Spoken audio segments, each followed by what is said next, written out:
Hello and welcome to the Mindful Coach Podcast. And I'm your host, Brett Hill.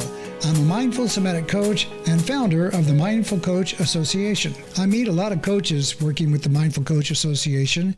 I'm so inspired by their stories and the courageous work that they're doing that I created this podcast so you can hear them too. If you're aligned with this work, then join us at themindfulcoachassociation.com, where you can list your services for absolutely free and receive invitations to community meetings where you can network and meet your colleagues. We hope you'll join us. And now, the Mindful Coach Podcast. So welcome to this edition of the Mindful Coach Podcast. I'm your host, Brett Hill, and I'm really excited today to have with me Richard Tashma. T-A-S-H-M-A, Tashma. And oh my God, Richard is such a great guy. He's been around in the Mindful Coach Association since it started. And he and I have had a really nice rapport. And one of the really fascinating things about Richard, besides his incredible radio voice, which you'll appreciate here in a minute, is his fascination and passion for internal family systems. And I just had to get him on the show to talk about why he thinks internal family systems, which comes from a psychotherapeutic world and the world of therapy, what's the role of that in coaching and what his objective is and his passion to bringing that point of view and some of those skills into the coaching world. Did I get anything of that right or wrong, Richard? You got that beautiful. You said that beautifully, Brett. Thank you. I really appreciate it. And it's great to be here with you and your audience. I'm very appreciative for the invitation. Thank you. Well, you're more than welcome. I mean, the show is about helping coaches who are in the organization, the Mindful Coach Association, to, let the world know about the great stuff that's going on. I'm so excited when I sit around and I listen to the stories of the various professionals in that group. They're so exciting, and people are doing such incredible work. They're out there working with challenged populations and neurodivergence and immigrants and, LGBTQ plus and all kinds of inclusive communities that need to be more included in the world.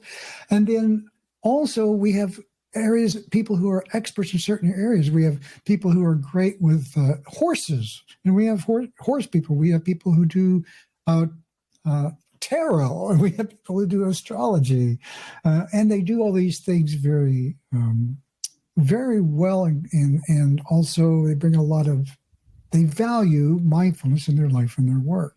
And when you and I were talking about, what you're up to and all your passions and your expertise in internal family systems, really shines out. So why don't, for the people who may not have heard about internal family systems, why don't you tell us a little bit about what that is and we've got some sirens going on here, so pardon that. So for people who don't know, sometimes it's called IFS for short, internal family systems. What is IFS, and why should a coaching audience or even a therapeutic audience care? It's a marvelous question, and I'll see if I can answer that in less than 3 hours. The basic principle in IFS, which was created 40 years ago by a PhD psychologist named Richard Schwartz, who is known in the community as Dick Schwartz, it's what he goes by, it's a model of the human psyche. And it presumes that our psyche is not monolithic, but rather is multiple in parts, and our parts play different roles in our life. Most of the parts are simply there doing their jobs, like the part of me that knows how to turn on the computer and join you here for this conversation. And then there are other parts of us that, because of experiences, as a result of experiences that we've had at one time or another in our lives, that in most cases were not fully processed, or to use a word in the vernacular, digested. We have energy that's held in limbo. It's one way to put it. That we don't know what to do with, and those parts are holding on to those experiences and those energies. Can you give me an example of what that might be like? Like, somebody shows up and how do you know if you're talking to somebody that they're they're coming from a place where they're talking about a part of them that's got, what do you say, holding on to this energy? How does that work? Well, the way it usually manifests for most people is, I'll see if I can unpack this in a few words. Through a collection of parts that are acting as what we call protectors for the parts that are wounded or injured, that are holding onto that painful energy or those painful experiences. I'm going to slow you down just a little bit, if you don't mind, because just because it sounds like we're talking about parts that come to the defense of other parts, right? Actually, it's a great question, and I'll clarify it like this: that the parts that are protecting are actually parts that generally drive our outward behavior to prevent those other parts that are carrying those painful experiences from flooding us with emotions that we're not prepared to, or really in a place to deal with. Okay, an example of that can be anger and expressions of anger that are beyond what seems appropriate for a context or a people being overreactive. Exactly. Right. So when we see those types of behaviors where they're like an outsized response, for example, put it that way, with respect to a stimulus, I don't want to say trigger. I'm purposely not using the word trigger, but to a stimulus. It's not unusual that is a clue that there's a part acting there. Now, all we need in the world of IFS is any one of these clues when we're tuned into it, trained for it and tuned into it. All we need is one of those clues and the person's willingness to at least show up with a bit of curiosity to begin to deconstruct and unpack that process. And there's a flow for that. Yeah. So what I heard you say, if I can restate this just a little bit, just because I need to for my own brain,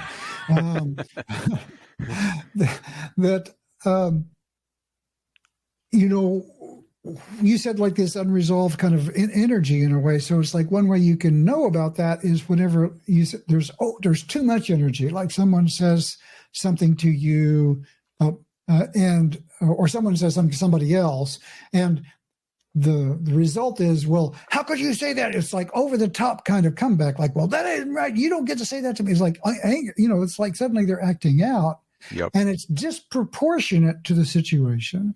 Beautifully that stated. Extra energy that's kind of flowing out of you all of a sudden, or someone all of a sudden, comes from this reserve store that's associated with this part. And the work that you're talking about is understanding the relationship of what part of you is holding on to that energy and what's it trying to protect, right? Because there's the part that's like lashing out to kind of go push away the experience, and then there's another part that's actually the wounded part that needs to be protected. I would say that's a good recap of what I've of what I've outlined so far. Okay, Yeah. beautiful. Then there is one Nice. more in IFS. There is one more very important element to the psyche that warrants mention, and that is a core wisdom, I would say, is one way to put it. It's a core wisdom that we are all born with, all of us, that knows how to heal the system Mm-hmm. and knows how to interact in the context in which we exist and show up and function.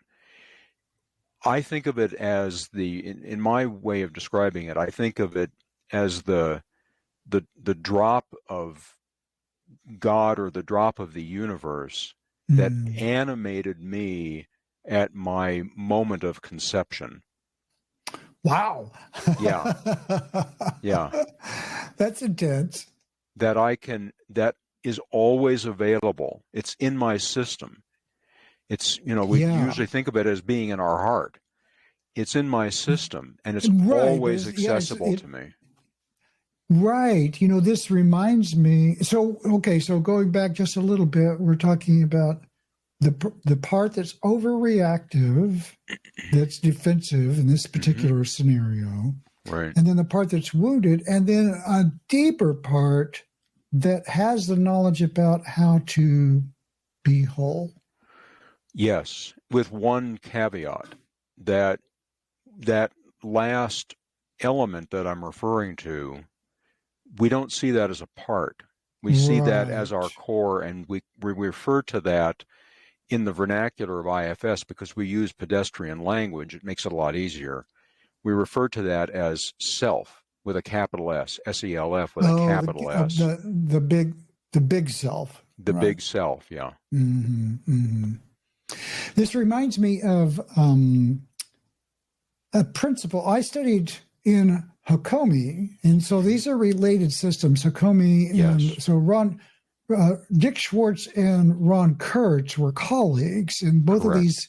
Ron Kurtz was the creator of Hakomi, one of the creators of Hakomi, but primarily given credit with them being the main founder. And in that system, which is a mindful somatic psychotherapy, is based on several principles. And I'm going to read one of them here because I just happen to have it at hand. And one of the principles is called organicity. And it sounds a lot like what you were talking about. And so it's sort of like one of these universal truths that, you can use. And so I'm a fan of language. I listen to these people who are using these principles because I want to hear how they say it, because I love it when it's well said. And this is a pretty good one. Now, organicity is a principle that means that assumes that when all the parts are communicating within the whole of a person, we are naturally self-directing, self-correcting, and self-actualizing with our own innate inner wisdom. Now, in Hakomi, rather than imposing our own agenda, we support our clients' organic unfolding towards wholeness and trust that this is the direction that their system will naturally seek. Now, this is taken from Heiko Weiss, I believe it was the one who wrote this in one of the Hakomi manuals. And, it has within it the fundamentals of the kinds of things you were talking about, if I got that right, which is that within us, there's this inner wisdom about how to unfold. And as facilitators and people who are trying to help other people in the world, a big part of our work is simply to support that and not try to impose it. Correct. Correct. Yes. Which is you're always very affirming. Correct.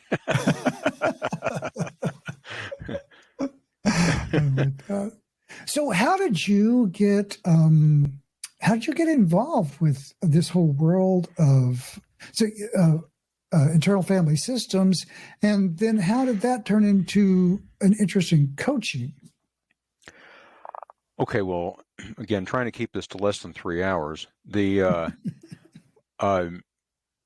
it's a circuitous story that begins 40 years ago for me. And I won't tell you the whole tale for 40 years, but the beginning. And on behalf of our listeners, we appreciate that.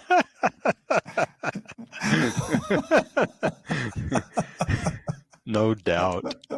Yeah, the audience just let out a big sigh of relief and didn't reach for the stop button. Right. Hold on. He's got a Cliff Notes version, and it's worth listening. It's worth hearing. Yeah, if it's not short enough, Brett will edit it. Anyway, when I was in my 20s, I graduated from university with a degree in biology. And I had already started a small business and was really enjoying the work that I was doing, which was not in this field. It was technical work. I was a professional technician because I also have deep interest in engineering.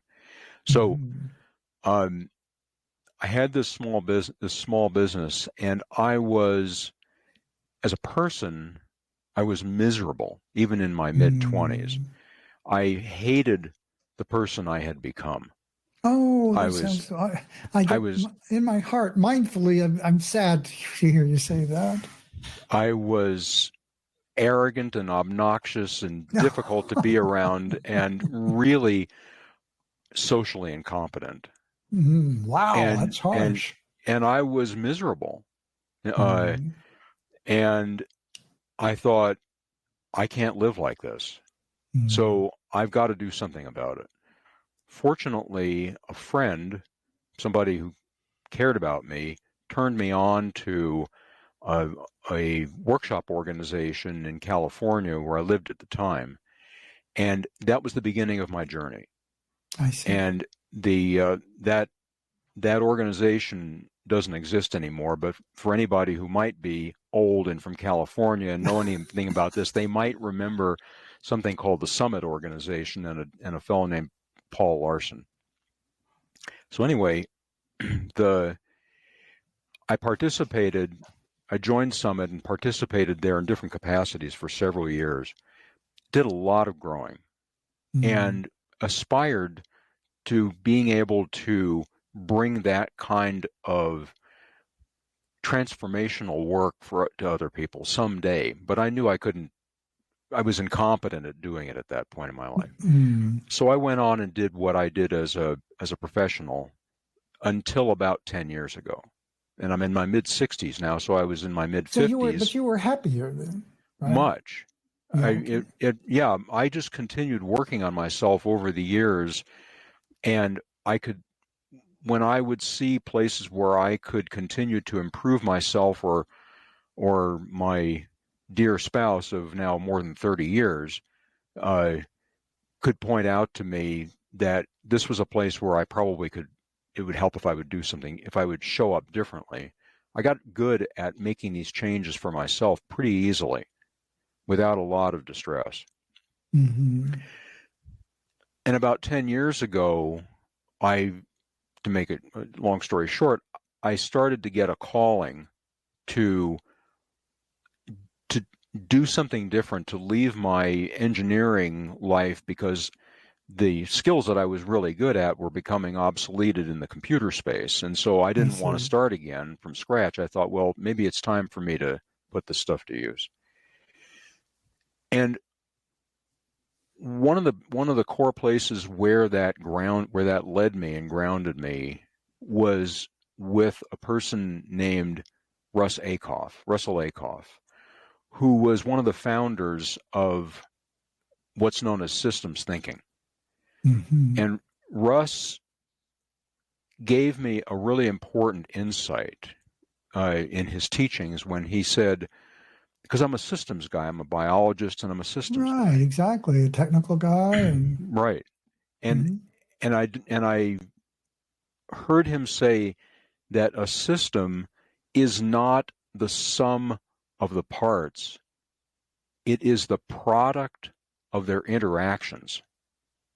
It is the product of their interactions. And that was a beginning of a turning point for me in my journey, was recognizing that distinction, which I knew intrinsically.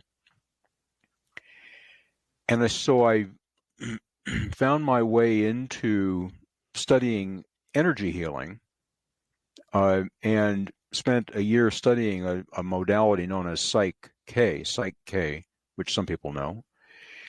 And at the end of that year, I started to think about coaching work. And that led me to Bessel van der Kolk's really well-known book, The Body Keeps the Score. Yeah. Which is a book about trauma. Yep. And I was captivated by The Body Keeps the Score. And in The Body Keeps the Score, there's a whole chapter about internal family systems. That's how I found out about it. And when I started paying attention to Dick Schwartz as a result of that, and he started talking about internal family systems and was talking about it in the same way, roughly, that Russ Akoff talks about systems, yes, I was hooked. Exactly. Yeah, I see. And I've stayed here and haven't veered away since. That's really an amazing story. And I just want to say that, as I'm listening to you, the thing that catches my attention is we were talking about this organicity and this part of us that helps us to know how to be more whole. And early on, you started this. You had become somebody who you were not a happy person, right? You were being and you made a decision. I'm going to change. I'm going to change, and then acted on that.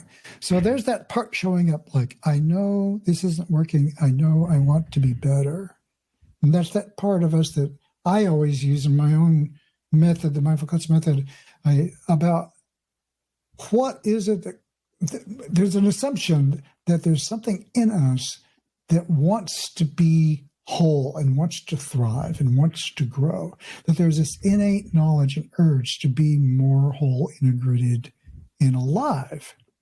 And so what I'm trying to say in a long-winded way is thank you for listening to that and doing the work, because it really matters. And it stayed with you. You were like doing the original work, then you kept following that thread, and going deeper and deeper the whole time. And that takes a lot of courage. So there's a lot in that. We have sort of very similar stories in a way. This is that I've also been the benefactor of so many great teachings, and I'm a systems guy, and I have a technical background. And so there's a lot of similarities there. Yeah, the overlaps are interesting. And I wanted to ask you about your inspiration to do more in terms of, because internal family systems traditionally has been taught to therapists. And as I understand it, you're not a certified therapist. And I'm not saying that as a judgment in any way, it's just a fact. And so consequently, right, you're doing coaching. And so what is your hope, intent, thoughts around internal family systems and coaching? There's probably two parts to that answer. The first is that Dick Schwartz himself, after decades of IFS being used in therapy, which it still very much is, it's very popular at this time, and there's a huge waiting list for people to get into formal trainings. Dick Schwartz wants to bring this beyond the therapy space and into coaching and into a broader awareness, because it ultimately is a way of life, it's not just a therapy. It's a way of living. That's part of the answer. Another part of the answer is my choice and my journey. About 10 years ago, in a conversation with a friend who was a psychologist, a child psychologist, that person suggested to me that I might want to return to school and either get a master's degree or perhaps even go on to becoming a PsyD, P-S-Y capital D, a doctor. It's doctor of psychology, right? Mm-hmm. And which is about practice. That's not about psychological study and research. That's purely practice. And I looked at that at the time and I thought, I don't want to do that. And the reason I chose to not do that was not only because of there's the time and the money, but beyond that, I did not want to be in the position of having to diagnose people, air quotes, Mm-hmm. and tell them, well, here's your psychological diagnosis, and here's how you're broken, and here's how you're going, and here's how we're going to fix you. Because about, using the 80-20 rule, there are about 20% of the population who have, of people who need assistance, really need the assistance of a trained therapist or a psychologist or a psychiatrist, let's say, right? Mm-hmm. Because their troubles are really interfering with their activities of daily living, or they are behaving in sociopathic ways or something like that, Mm-hmm. where they're a Mm-hmm. danger to themselves or to society, let's say, right? And those people need really professional help. And what about the rest of us, the other 80% of us, who are walking around in some level or another of injury or distress or tumult from experiences that we had usually when we were kids, right? Mm-hmm. Primarily before 10 and commonly into or before adolescence. So you're like childhood woundedness. Yes, exactly. Mm-hmm. And pretty much that has happened to every one of us. Mm-hmm. It doesn't mean that we were abused.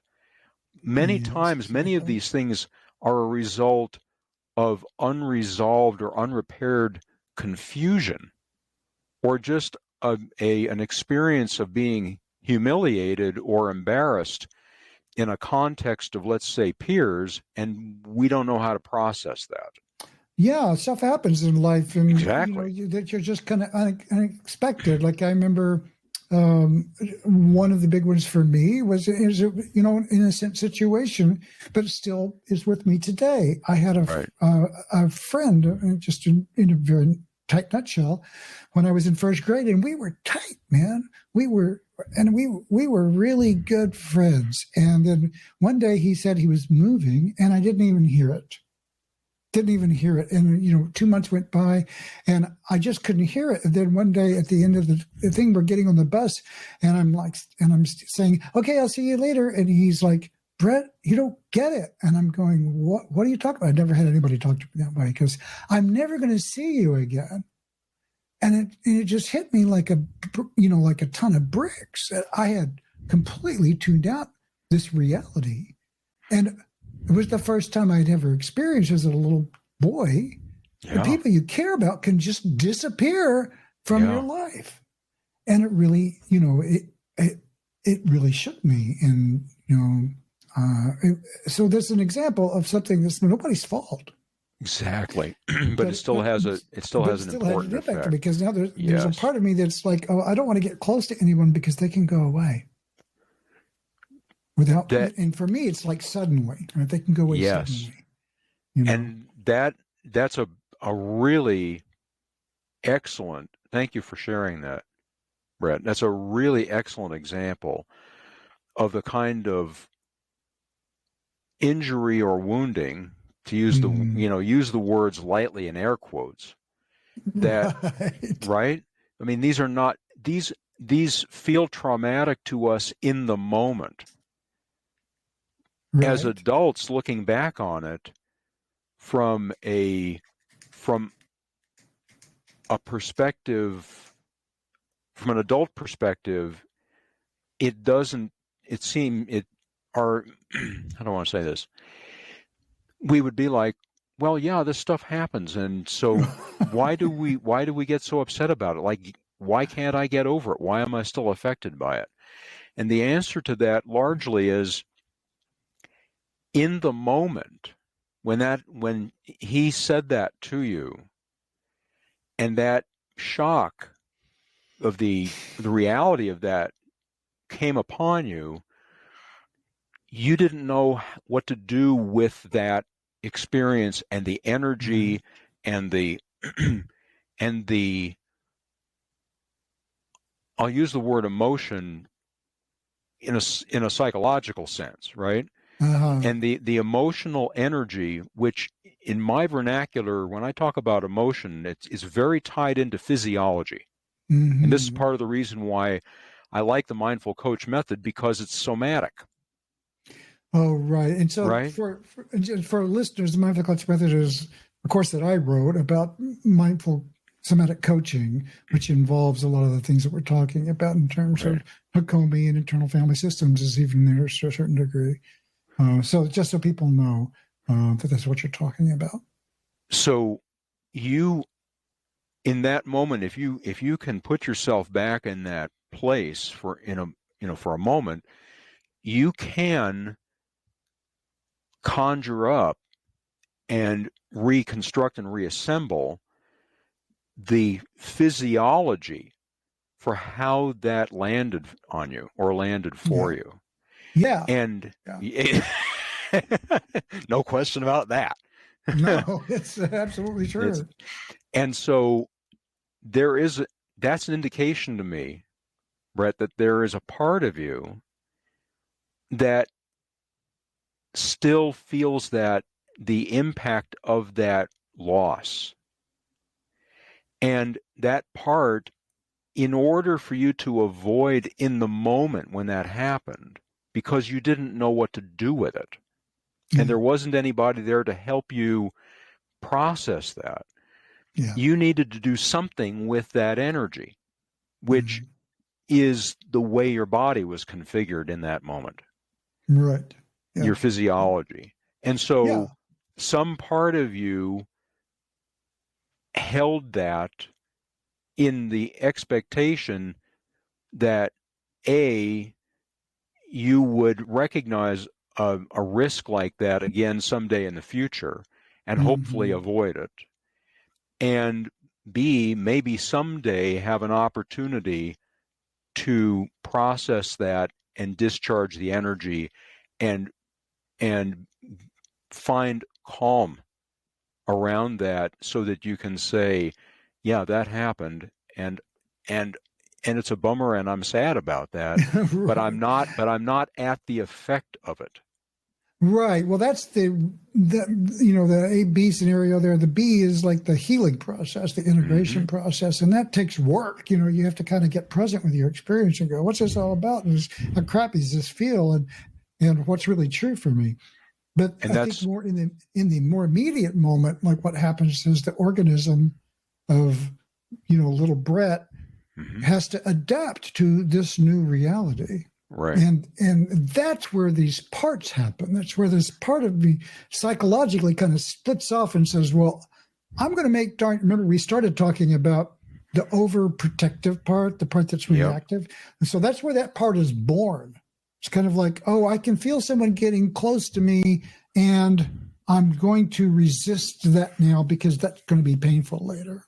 Right. So in IFS, in generally speaking, in the model, if your system follows the general pattern, what that would be is two parts. One part is the part that is holding on to that initial shock and pain, Yeah. and has been Yeah. sidelined in your system, and we refer to that in IFS as an exiled part. Right, right. John Eisman used to call that the spirit in exile, Okay. and so it's kind of and so that's the part that gets into the body, gets into the Right. soma, you know. And then there's the other part that in order to keep that injured part from springing up and taking you over and maybe overwhelming you at times when you really don't want to do that, have that happen, we create these corollary parts that we refer to in IFS as protectors. Yeah. And the job of the protector is to keep that wounded exile contained, or as some people say, locked up, right? But at least contained. Right. And the work of IFS, in short, is to bring the self, the core wisdom of us that's always there and always available and matures along with us, to bring that core self and that self energy to the scene and first request and receive permission, because that's very, very important, to request and receive permission from the protector part for the protector to give us space to go and interact with that exiled part and help to heal that exiled part so that that part doesn't feel that wounding anymore.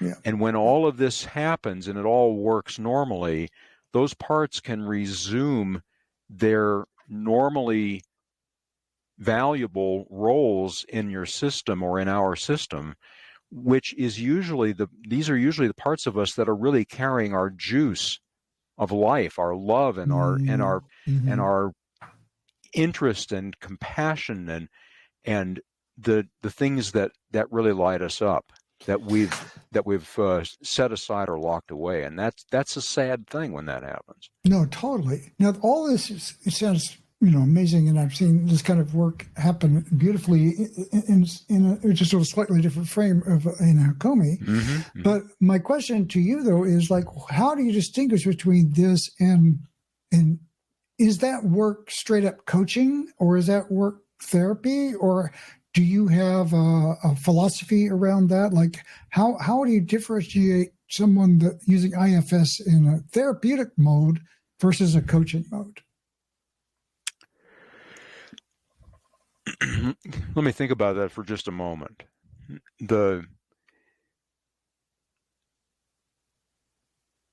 When we are properly trained in IFS, right?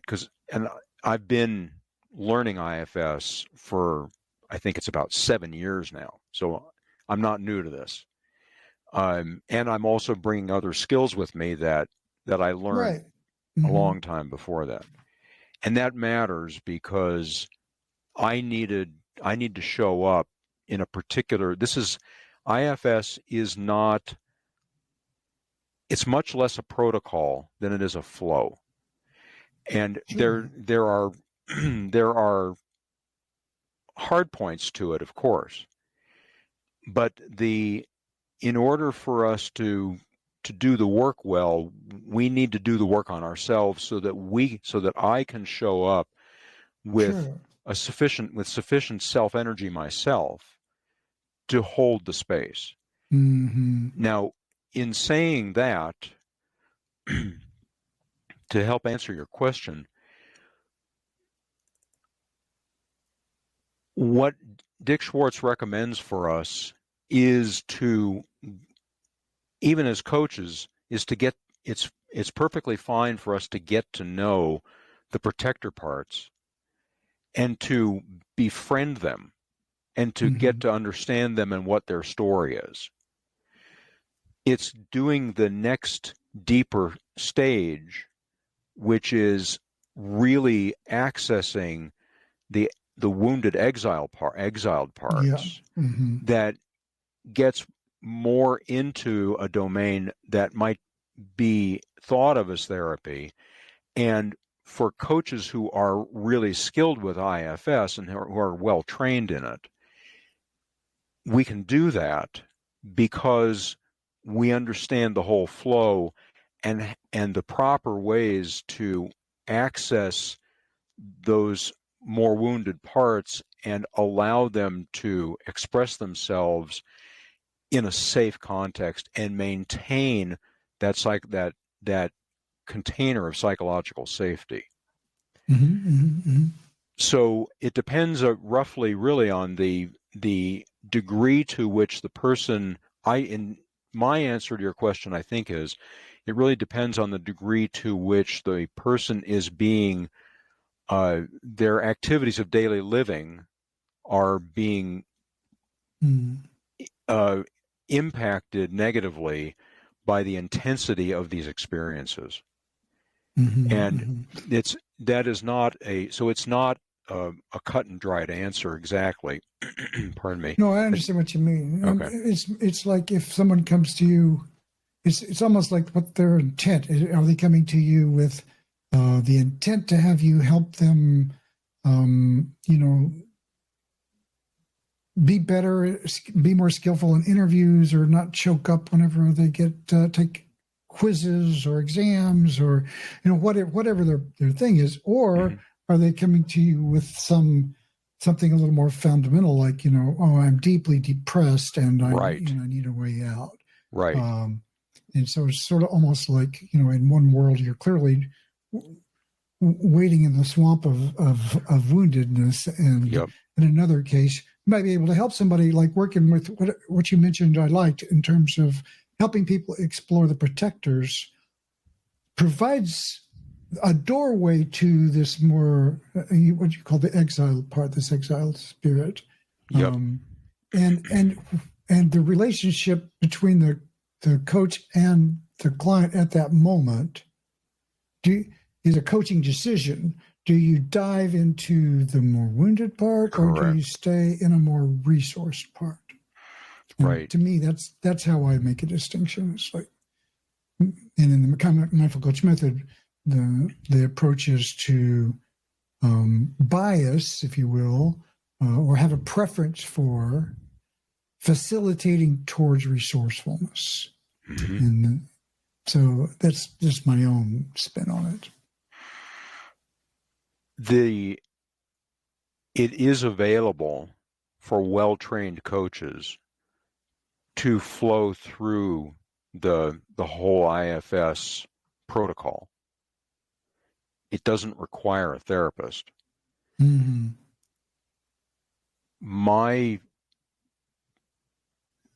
distinction for me really comes in an initial conversation with a person to find out how impacted, another way of saying what I've been saying, how severely impacted are they? So you give the example of a person who is seriously depressed and is not, can't get out of bed and can't live their life, or that kind of an issue. That really calls for an experienced therapist or even a psychiatrist.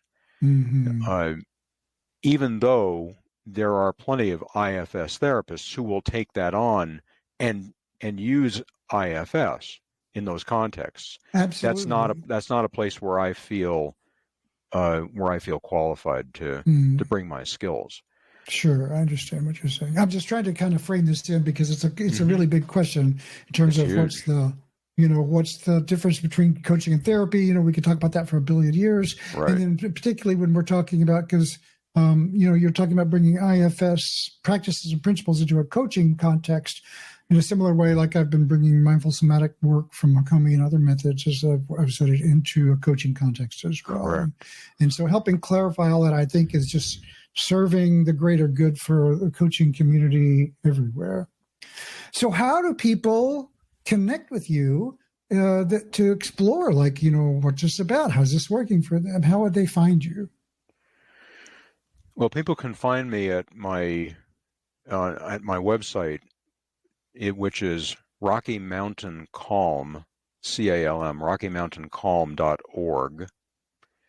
Or if you want to find out really what my story is, the greatest information about me, the most information, is actually on my LinkedIn page. There you go. Which you can find at either LinkedIn, look up Richard Tashma, or you can go to richardtashma, TASHMA.com/LinkedIn, and it'll link you there. Perfect. That's so great to have that out there. And I would encourage people to check in. I know from some people who have worked with you and they love the work. So I would like to say thank you so much for showing up and for your support of the Mindful Coach Association and for the work that you're doing. I really appreciate it. And this has been a really fun conversation for me personally. And I hope people out there will reach out and explore their own inner family system. It's really a delight being here with you, Brett. I very much appreciate it. I thank you for inviting me, and I'm honored to share this with the audience. Thank you so much. We'll talk soon. Oh, and if you want to, and to those people out there, if you want to actually hang out with me, Richard, and others, other coaches who are skilled. I don't want to say I'm amazingly skilled, but I know a lot of coaches who are. And if you want to hang out with them, join the Mindful Coach Association and come to our community meetings, because that's where we are, and it's a really good time. And that brings up a good point, that I'm really proud of my profile, at the Mindful Coach Association. I really thought about that. So you can that's another place where you can find out about me That's right. You can go to richardtashma.com/MCA, Mindful Coach Association, MCA, and it'll take you to my profile. Oh, that's cool. Nice redirect. Yeah. So you go to mindfulcoachassociation.com and just type in Richard, and his profile will come right up there. Excellent. Thank you, everybody. Brett. Thank you, Richard. We'll talk soon. And that's a wrap for this edition of the Mindful Coach Podcast. We hope you enjoyed this presentation, and if you did, follow us and leave us a review. If you're a coach or helping professional that values mindfulness in your work, browse over to mindfulcoachassociation.com and create a free community profile describing your services so the world can find you. And you'll be invited to exclusive community meetings where you can meet your colleague. I'm your host, Brett Hill, founder of the Mindful Coach Association, coach and coach trainer teaching the Mindful Coach method. You can find out more about me at themindfulcoach.com. Until next time, stay present.